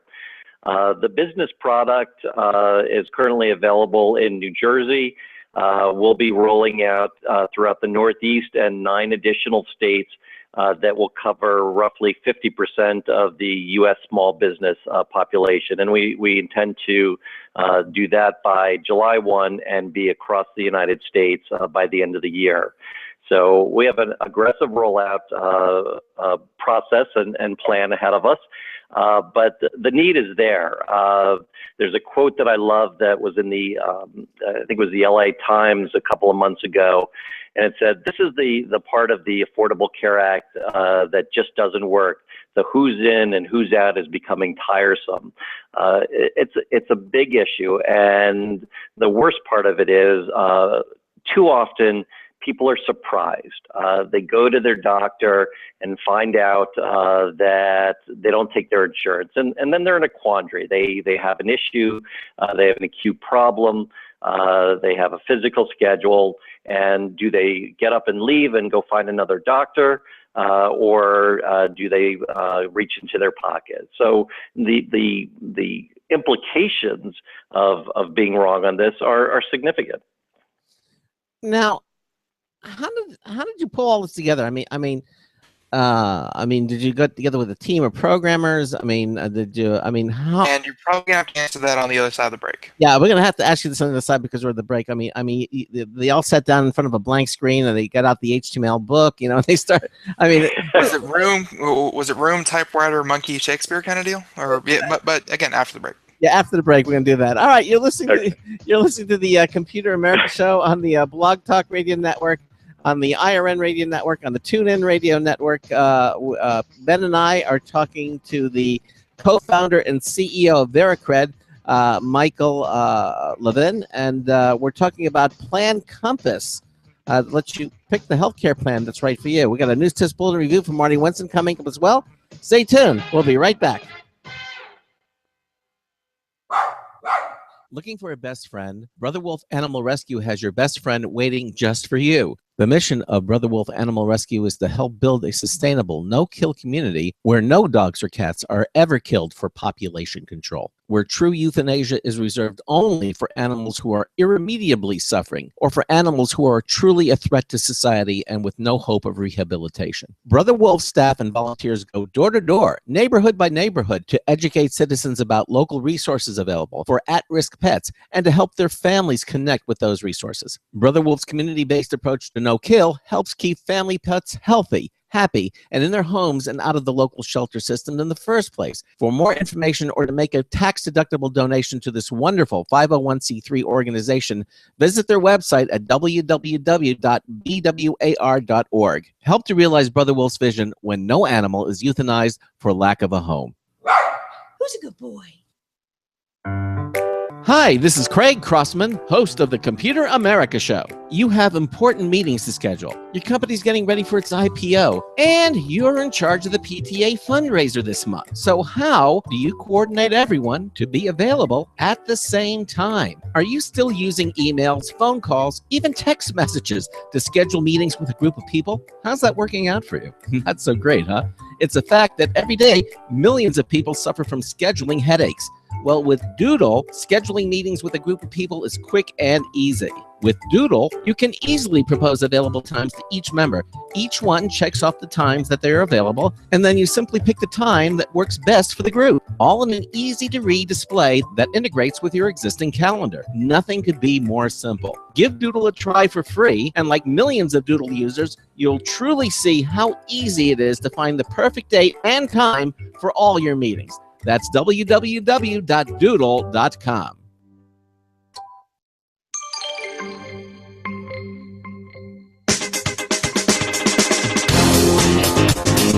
You found me. This is Marty Winston with a News Tips Bulletin Review for Computer America. This time, the Ryobi P430G Buffer Polisher.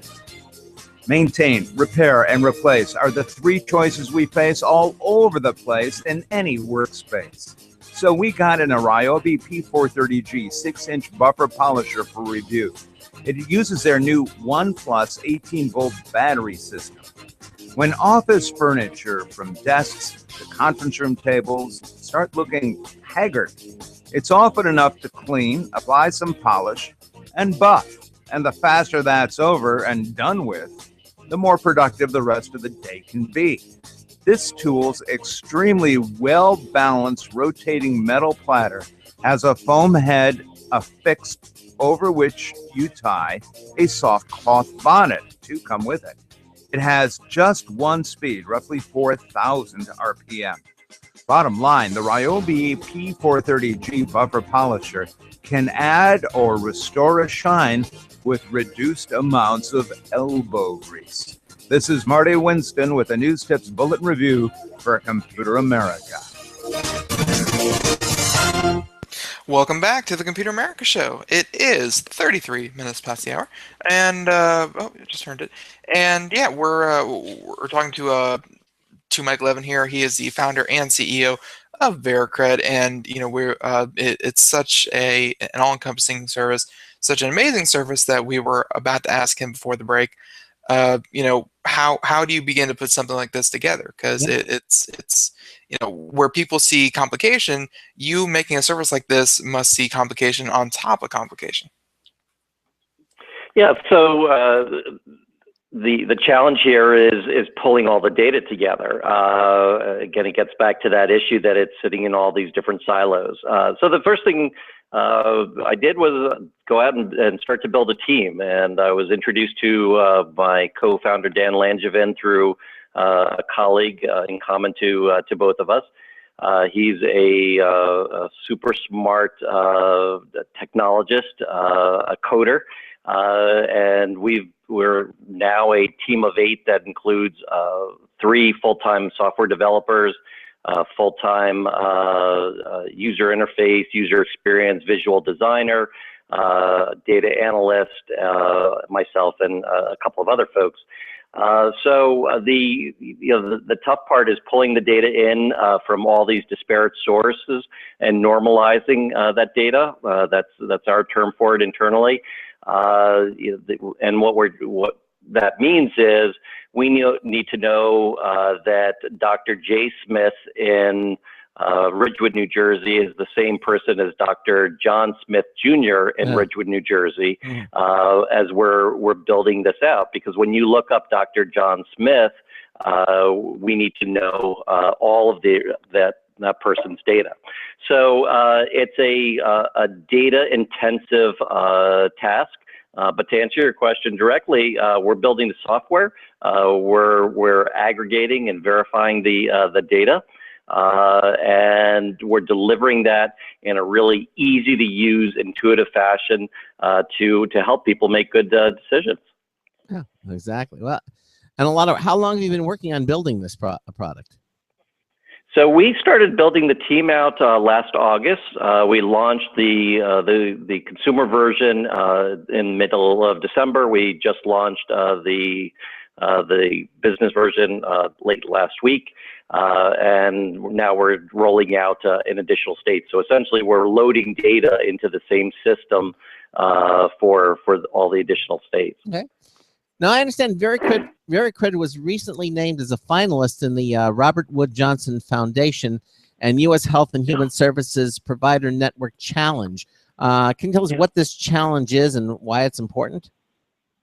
Sure. Robert Wood Johnson Foundation is a philanthropic organization whose sole mission is to improve U.S. healthcare and health coverage.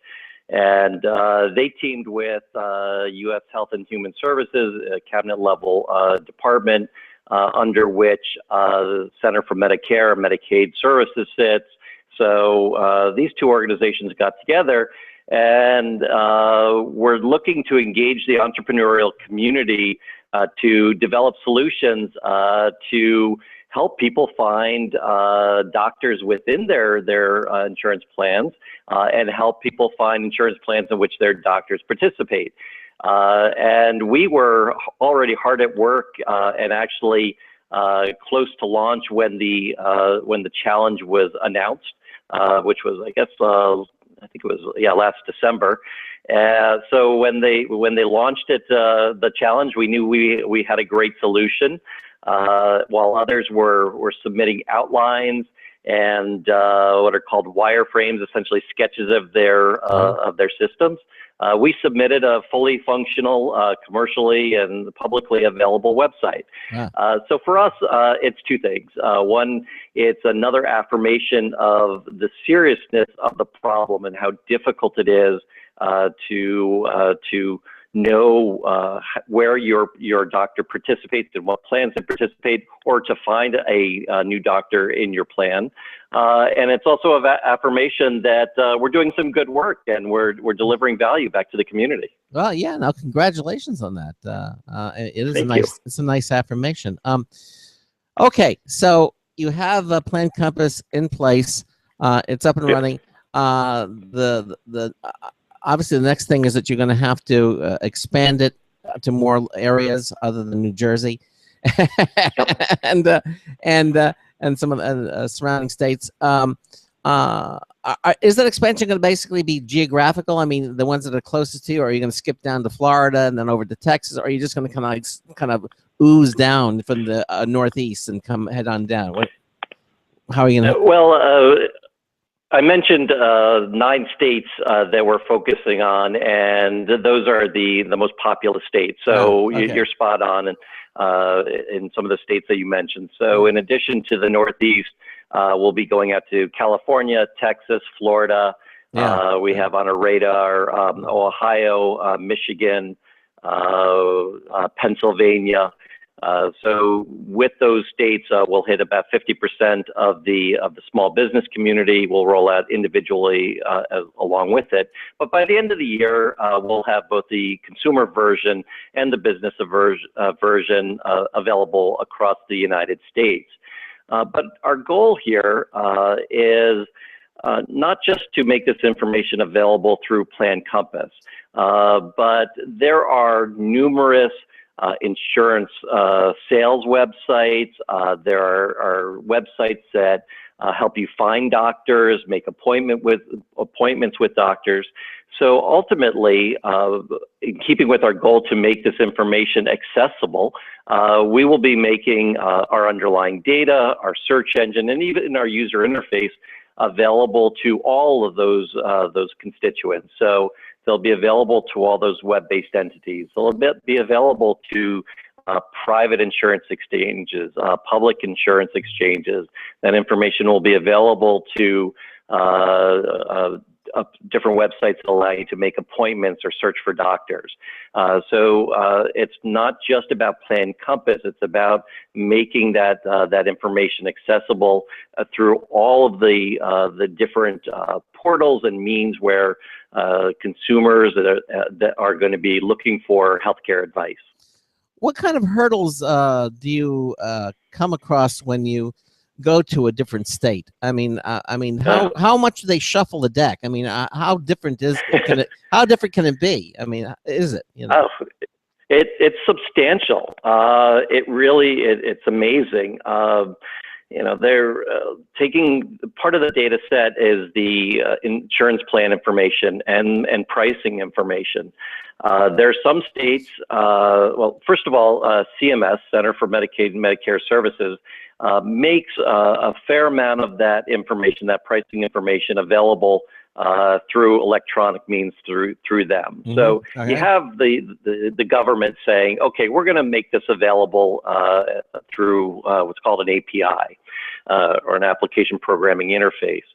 But when you look to the individual states, they have a very different perspective. So some states will make information very, very readily available, very nicely available, mm-hmm. electronically available. Others will make it available on paper. Others will make it available only if you do an open records request, an OPRA request. And yet other states will not make it available because they've deemed that pricing information for health plans to be confidential, which I think is rather ironic since people are buying these plans every day. So you see a huge, huge disparity state by state on how accessible that information is, which again is part of the problem that we're solving by bringing all this information together. I don't understand the confidential. You mean you say, look, I want to get a health plan for such and such a state. Oh, yeah, well, sure. What would you like? Well, tell me the details. I'm sorry, I can't tell you that. It's confidential. I mean, yeah. Craig, it doesn't make sense to us either. We've had conversations with states' departments of insurance, and it's they say it's a regulatory issue, it's confidential, and our response is, but these are publicly available products. Then they say, go speak with the insurance carriers if you want to get that information. So we don't understand it. One good example is Massachusetts. Now, Massachusetts has been pretty progressive in healthcare.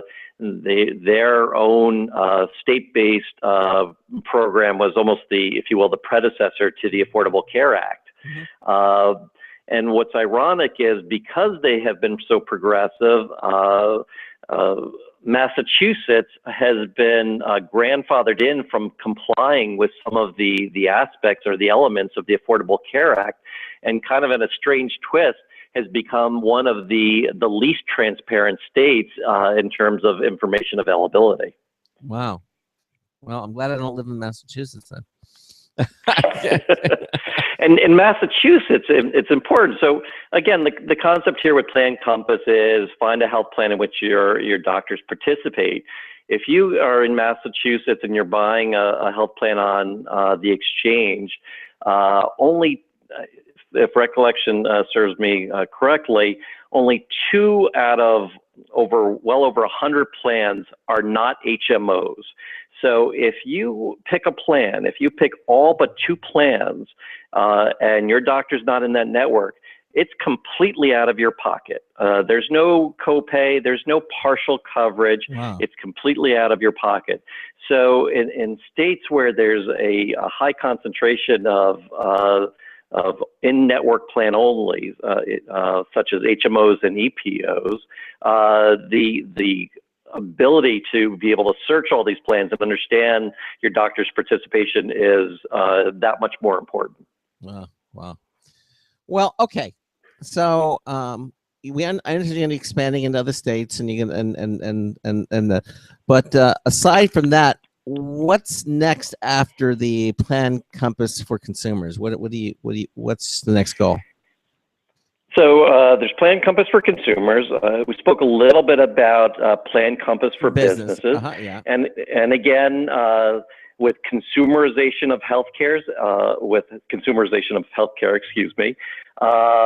with employees being asked to pay more of the premium, with the plan deductibles going up and them reaching into their pockets more, they want more say. So to be able to, for a company to be able to engage their employees, to be able to measure network fit for each of the plans and find the best matching plan is a huge benefit in terms of employee satisfaction and ultimately cost, both to the company and to the employee. So we're really excited about bringing this product out. We're essentially creating a new market category because unlike the 6 hours that it took me personally, it really is just impossible to do with a group of any size, not to mention the confidentiality aspect. If you're an employee and you're seeing a mental health professional or an oncologist, you may not want to share that with your employer or with your employer's broker. Our process is confidential. The employer and the broker will never see that information, and yet those doctors will be considered into that network match. So we believe we're bringing really tremendous value to employees and companies and helping them find the best health plan. And yes, the most affordable health plan that meets that company's needs. After Plan Compass for Business, there's a huge opportunity in the huge market of Medicare. And increasingly you hear about Medicare Advantage programs. And essentially under a Medicare Advantage, you are then subject or often subject to one of these networks of doctors. So the number of individuals under Medicare, I believe, is somewhere on the order of 45 million individuals are covered by Medicare.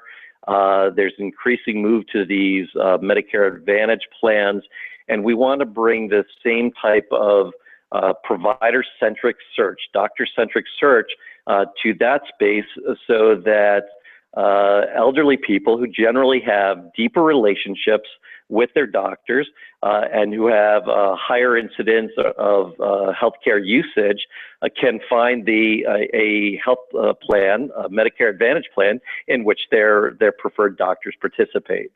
So that's our goal for the Plan Compass set of products. All right. So now let's look a little further ahead. What are the company's long-term goals? So our long-term goal is to pull all the information around healthcare providers, doctors and nurses and technicians together, continuously verify it, and make that information accessible to the numerous organizations and governmental bodies and consumers who need that information for different purposes.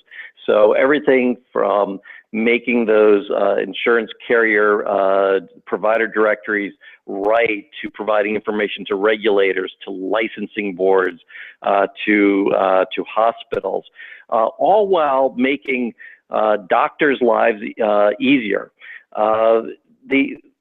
Another element of the consumerization of healthcare and some of the economic pressures being brought to the system, our doctors and other providers are doing far more paperwork, and they're being paid less for each patient that they see. So they're getting crunched. And in our area, focusing on their data, which is often called their credentials, they're processing the same information multiple times to multiple entities. So by way of an example, there are about 100 different websites that you can go look up a doctor, try to make an appointment with a doctor, do all those things. Sure. And if you go to those websites, in the corner you'll see, are you a doctor? You claim your profile or update your profile. So each one of these sites has the ability for a doctor to go in and say, I've moved, I've changed my phone number, I'm not accepting patients. But what doctor has time to update 100 different websites along with all their insurance carriers that they're affiliated with, their hospital, their practice, their license board? It's a huge burden. So you're saying that information gets stale, is what you're saying. It gets stale, and it has to be, well, it gets stale. So either remain stale or it has to be updated. It is burdensome to update because there is no central source, no central repository of accurate data. And that's what we're looking to build. And you want to be that central source or repository. Okay, I understand. Which makes sense. That's correct. One-stop shopping. And we look at it. Yeah. Oh, I'm sorry. No, one-stop shopping for doctors. Yeah, exactly. Well, we look at it like the consumer credit business. If you went back, call it 40 years ago, and as a consumer, you went to Macy's and you want to get a credit card, you'd fill out a long application. And if you wanted a car loan, you'd go to the car dealer, you fill out a long application, both with different credit references. And behind both of those entities would have a credit manager who would call and verify that information. And a couple of weeks later, they'd come back and say, yes, we're going to give you a loan, or yes, we're going to give you that credit card. And there was very little ongoing monitoring of that. So you as a consumer were filling out an application every time you wanted credit. There were these people behind the scenes doing the exact same work, verifying the same information. It took a long time. And it actually costs a lot of money to do. And today, you've got the credit bureaus.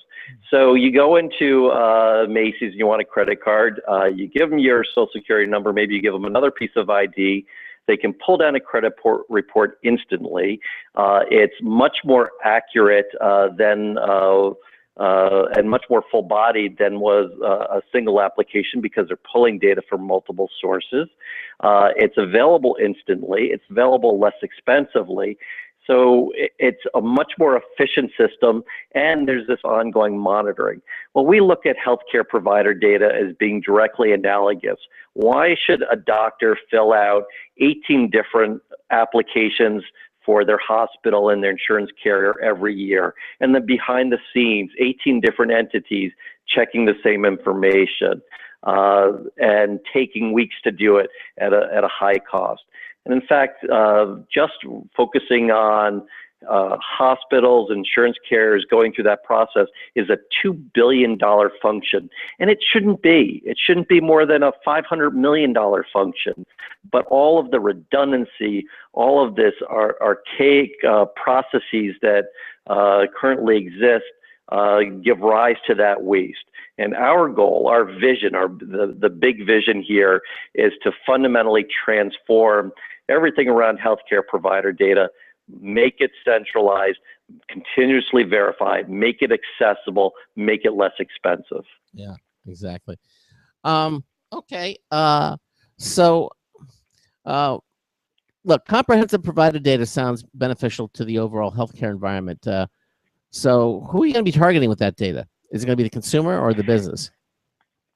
So consumers ultimately benefit because with higher quality data comes increased patient safety. Our customers are going to be hospitals and other healthcare facilities. They're going to be the insurance companies. It'll be regulatory bodies. It will be those 100 web-based entities that when offering you an appointment for a doctor or looking up for a doctor want to show the correct information. Our customer is not going to be, meaning our paying customer is not going to be the healthcare providers. They're going to be core to our ecosystem, but we're going to be bringing efficiency, accuracy of information to all of those different entities. Okay. All right.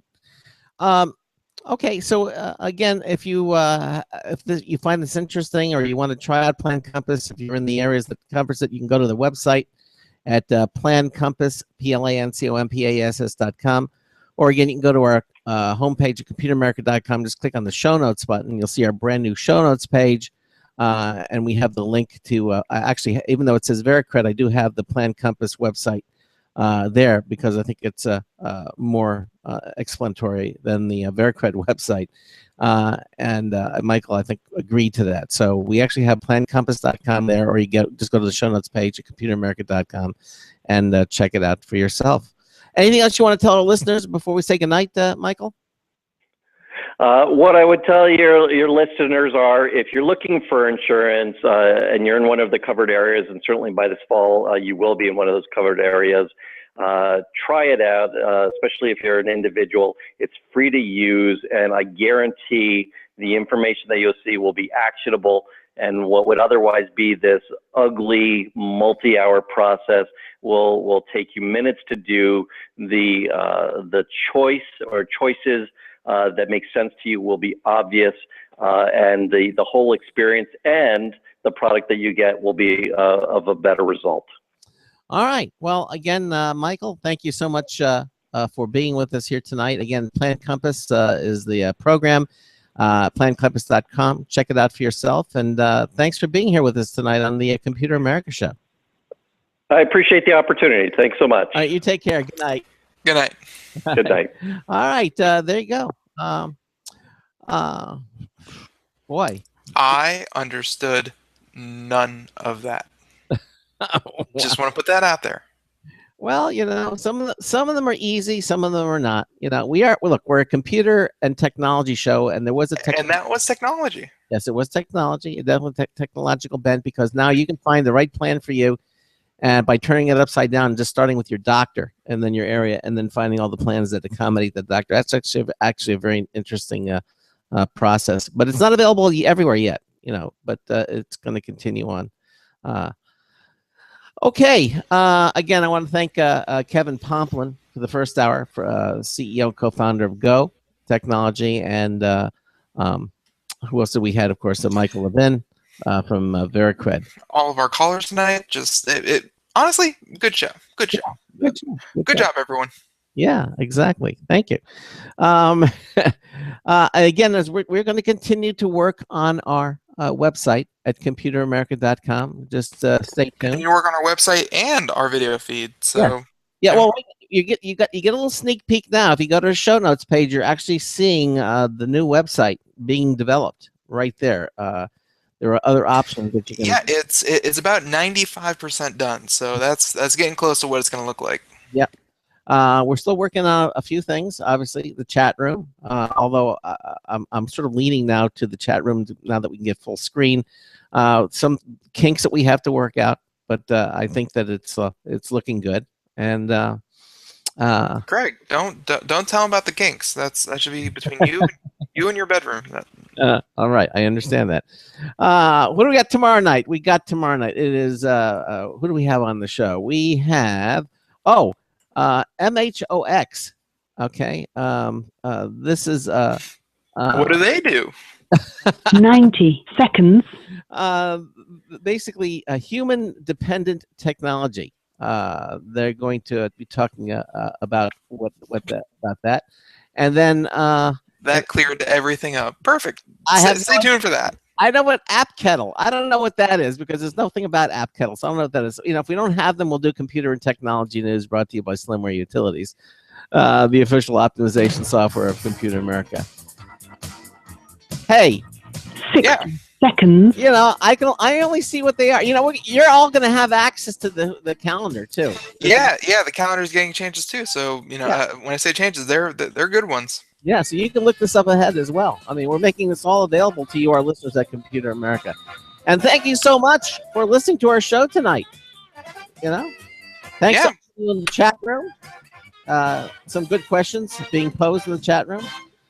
We can't ask all of them, but we certainly asked a lot of them. And Ben and I will see you here tomorrow night. So until tomorrow night, this is Craig Crossman, hoping that your hard disk never becomes floppy. We'll see you tomorrow night. Yeah, what he said. Good night, everyone. 10 seconds.